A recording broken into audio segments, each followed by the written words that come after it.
know what Philotimo is? I know what it is, and St. Paisios defined it, but really you know about it from living Orthodox life.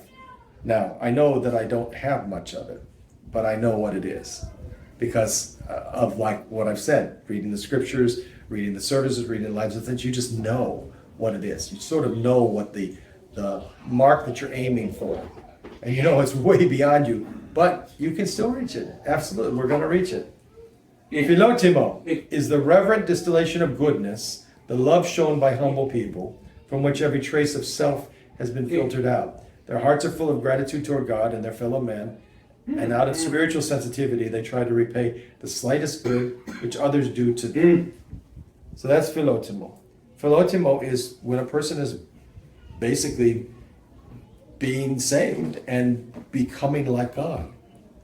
So there's this love inside. And how do you get it? His question was, how do we get Philotimo? Well, basically by everything I tell you every time, which is this same thing over and over again. Reading the scriptures, reading the Psalter, reading the Gospel, reading the Psalter, reading the epistles. Also, secondarily, make sure you read the Gospels. Reading the services, very important. Doing your prostrations for people, loving your enemies, struggling, confessing, communing, all these things. And God transforms you. And you start to see things that are just obvious how you should act. It's just obvious how you should act. And humility without any sense of self in there. Wouldn't that be amazing? You have no sense of self in there. Not that you don't know who you are, you would know who you are. And you'd have confidence when you start some task because you know God is with you. But you wouldn't have any arrogance or any self-interest or any bragging or anything. Can you imagine? How much time do we waste because of all of our dumb thoughts, the logis me, right? Logis me are basically just all the errant thoughts in the brain, and then the soul, just whatever. They can be as innocuous as, I need to pick up the dry cleaning when you're in the middle of your prayers, to having a judgmental or horrible thought about somebody, and everything in between, right? But imagine if you didn't have those, if it was just love. What an idea. That's Philotimo. So you cultivate Philotimo by struggling. So a lot of you are, some of you are choirs, some of you are catechumens, and all of you supposedly, are going to get to the finish line and be baptized. Well, what's the point? The point is for you to become holy, for you to become such that there's only God in your heart. That's the whole point. Because you were born for this. You were born to have God's likeness in you. Right now we have his image. No. But we don't yet have his likeness because there's a lot of things that are not like him at all in us. And so Christianity is the gradual expelling of sin and the indwelling of the Holy Spirit. And Philotimo is just kindness. Kindness. But not kindness like in a worldly way. Kindness because it just comes from our heart. This kindness. And I think part of what will really help you, I've told you guys this, especially according to your lifestyle, former and present, that should shape your prayer. So if you were previously a drug addict, if you were previously, promiscuous, if you previously did this or that, or if you have family members or whatever in your life you've experienced where the people have gone the wrong direction, that should shape your prayer. As a priest, I've experienced all of that because I've seen it all, right?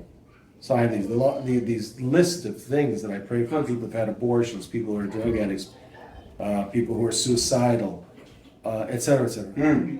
All this stuff, people with mental illness, people with demons, because I've experienced all of it. So I shape my prayer based on that. And I think that if you're exposed to something, then you have to react to it. If you don't react to it, then what are you, a statue? I mean, we should react to people's needs. That doesn't always mean you're literally going to, do something physically, help someone or buy them a house or do whatever. But you care about other people because Christ cared about them. and still cares for them. So part of developing Philotimo, where you're not thinking of yourself, but you're thinking of others, is prayer for others. So you definitely, as part of your prayer rule, absolutely should have a list of people. I don't like it when people say it's in their head. I don't like that at all. I don't bless that. I want you to write it down, people that you want to pray for, which would include people in the, is it almost 2? Yeah. People in the church, people in your family, people that you're in communication with or that you're estranged from, people that are living or dead, doesn't matter, all that stuff. You pray for these people. And if you have categories of things that you once did, but by the grace of God you no longer do, why don't you pray for the people that are still in the middle of it? Right? So that's a very strong way of developing Philotimo, is this sense of caring for other people through your prayer.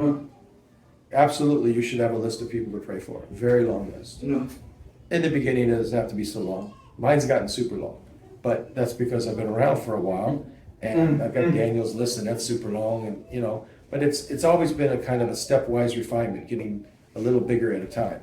I would not recommend that you write down 500 names tonight.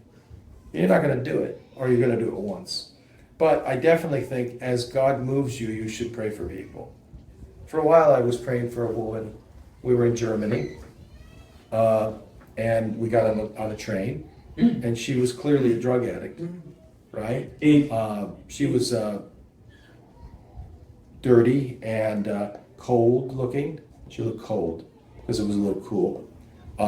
Just before the train came, she was smoking a cigarette. She just took the cigarette and put it in her pocket, stuffed it out, put it in her pocket. She didn't want to waste it, And so she just looked terrible. I could tell she was a heroin addict. She looked like, and my heart went out to her, and I couldn't really go talk to her. She didn't look like she wanted to talk to anybody in German or in English. But I prayed I literally for a long time. I prayed for the woman on the train, just because she just looked terrible, And I think you should do that. If people touch you in some way, you must pray for them, and that will help you to think of somebody other than yourself.